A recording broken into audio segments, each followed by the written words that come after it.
name is Ms.Alli, and I'm your Arts and Crafts Director this week. We'll be calling my segment, Building Your Empire. Now, before we begin today's project, let's watch this clip, Hoplite, a citizen soldier, on YouTube. Hoplite, ancient Greece, 7th through the 4th centuries BCE. As the core of the Greek military from the 7th through the 4th centuries BCE, hoplites derived their name from the phrase to hopla, meaning equipment or tool. Greek hoplites were heavy infantry soldiers, citizen soldiers who equipped themselves when called to fight for the polis or city-state. In Athens, males from ages 18 to 20 completed 2 years of compulsory military service. When Athens was at war, men up to the age of 60 could be called into action. Other city-states like Corinth similarly formed military forces when needed, rather than have a professional standing army. Training during the first year included wrestling and other activities to build physical strength, agility, and endurance. The second year emphasized military duties such as patrolling, living and manning barracks, and working alongside veterans. Hoplites also spent time doing drills and becoming comfortable with the phalanx formation, while simultaneously learning how to most effectively use their weapons. In a few city-states, most notably Thebes, a small fighting force was kept on hand permanently. The group of elite fighters in Thebes, known as the Sacred Band of Thebes, was made up of 150 men who swore to fight for each other to the death. The exception to the general system of calling an army when needed was Sparta, where young boys were trained to be soldiers from a very young age. The militaristic nature of life in Sparta resulted in men being hoplites for their entire lives. Because Sparta was more focused on the military way of life, training was more thorough and extended for much longer than any other city-states. All male citizens over age 20 were expected to be members of the permanent professional army. According to Homer's Iliad, hoplites were identified by their spear, shield, and helmet while walking in their tight-lined formations. As citizen soldiers rather than professional fighters, hoplites were required to provide their own weapons. As a result, the quality of armor, weapons, and shields varied by wealth and social status. Armor consisted of a cuirass, a helmet, shield, and greaves. The cuirass included a breastplate and a backplate fastened together. Armor was made out of bronze, leather, linen, or some combination of these materials. Greaves protected the shins. They fell out of use during the 5th century BCE. Round, concave shields called hoplons were crafted out of wood, leather, and bronze as well, with a band on the inside for the hoplites to put their left arm through. An additional strap on the rim helped a hoplite hold on to the shield as he went into battle. Shields were about 3 feet or 1 meter in diameter.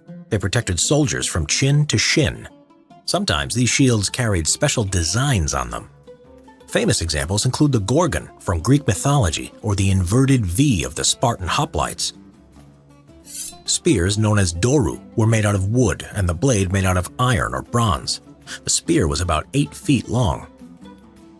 Hoplites also had a short sword known as the xiphos, which was made from iron or bronze that was used only when absolutely necessary, such as when a spear broke.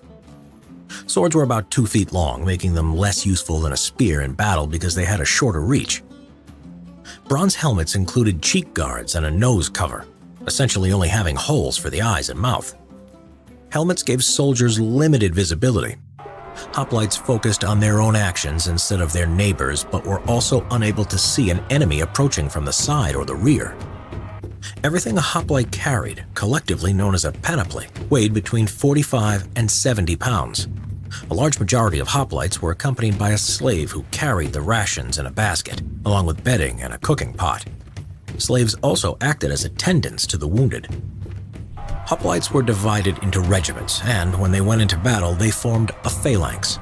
The phalanx featured lines of tightly organized hoplites, numbering 8 deep. The phalanx moved as one unit, with shields lining the outside protecting the collective body. Extended spears kept enemies at bay, while music from a nearby flute called an olos dictated the pace. Due to the structure of the phalanx, with the shield covering half of the man to the left, the formation generally moved with a slight angle towards the right. Therefore, sometimes it led to the left flank of the phalanx breaking formation first. Canny opposing commanders would put their best troops in their own right flank to encourage the opposing army to break. Once the front lines of the phalanx came into contact with an enemy, the group stayed unified for as long as possible. Once ranks were broken, hand-to-hand combat ensued.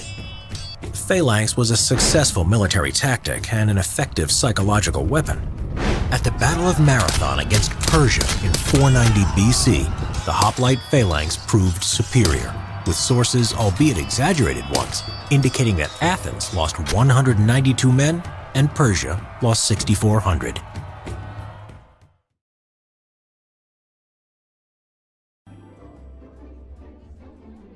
Hey guys, check out this simple history merch on Teespring. There's t-shirts, mugs, stickers, phone cases, and much more. Link in the description below.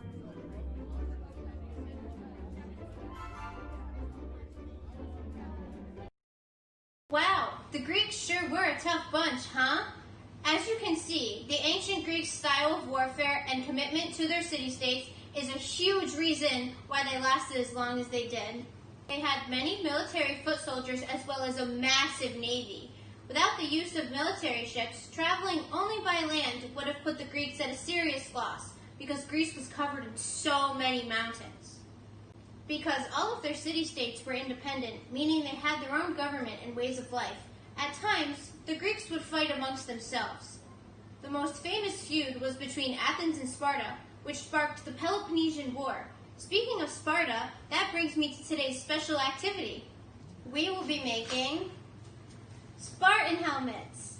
But first, let's go over the supplies you'll need. Piece A, which was labeled for you.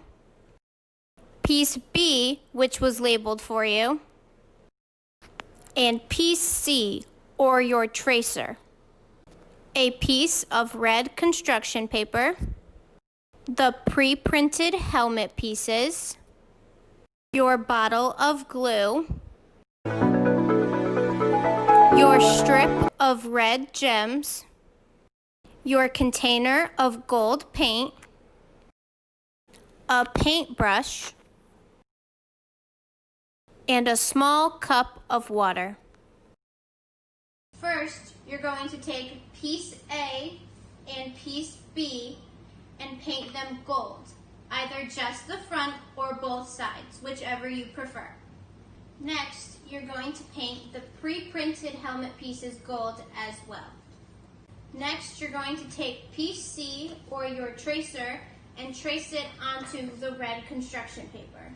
After everything is dry, you're going to cut out what you traced onto the red paper and your pre-printed helmet pieces.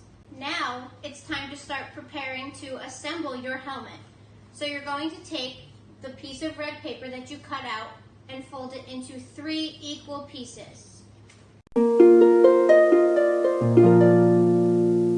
After it's folded, you're going to take some scissors and cut the 2 outside pieces and make little lines on each one.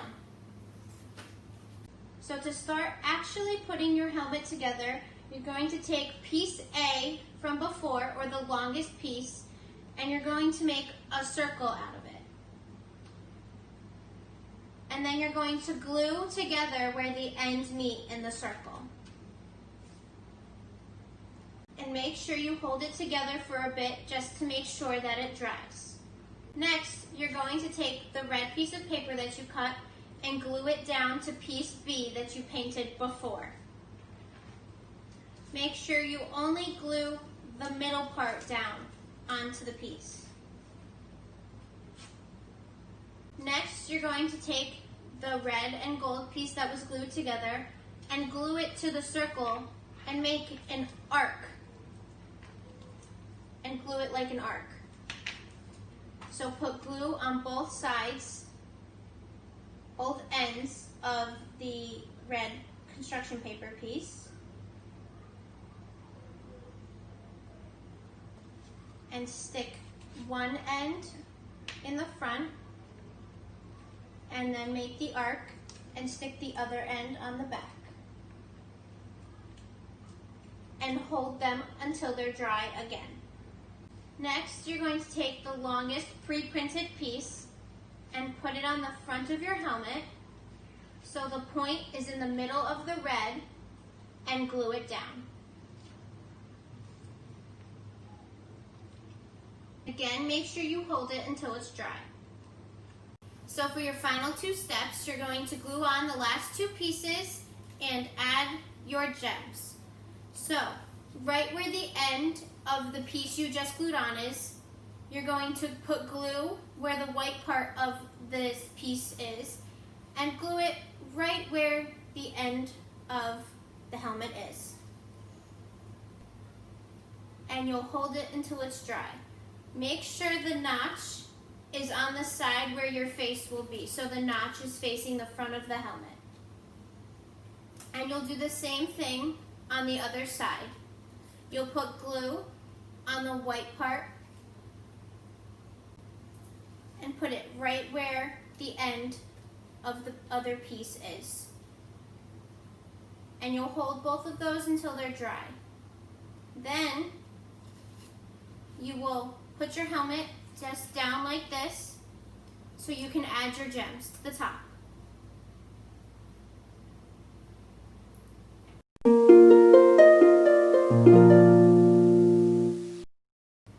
And I'm only going to put 3. And then you have your very own Spartan helmet and you're done. Thank you for watching Building Your Empire. I'll see you soon.